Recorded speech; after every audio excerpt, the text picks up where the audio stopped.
Gawa tayo guys ng atsarang papaya. Ayan, papaya. Ginagod ko na yan. Ang palaya.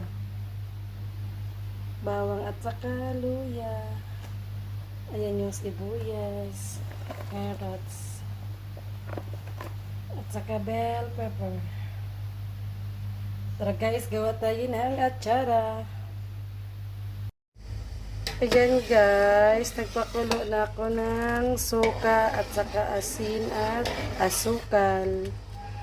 Ngayon, isasunod na natin yung luya at bawang.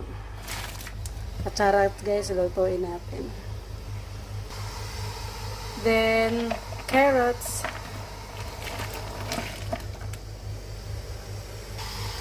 Nakalimutan ko pala guys yung pamintang buo. Ayan. Damihan natin.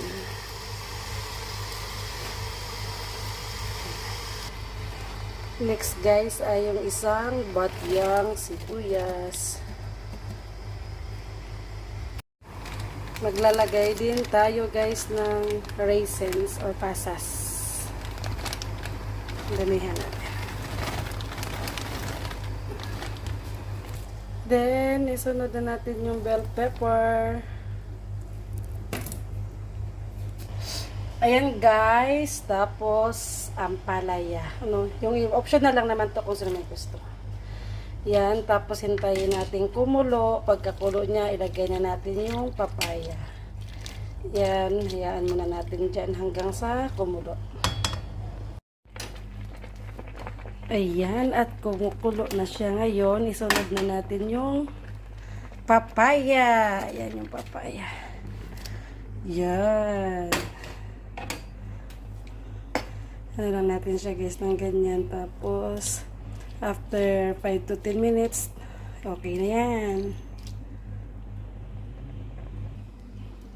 Ayan guys, luto na yung atsara natin. Tara, kain tayo. O, diba? Isang banyerang atsara. Yan.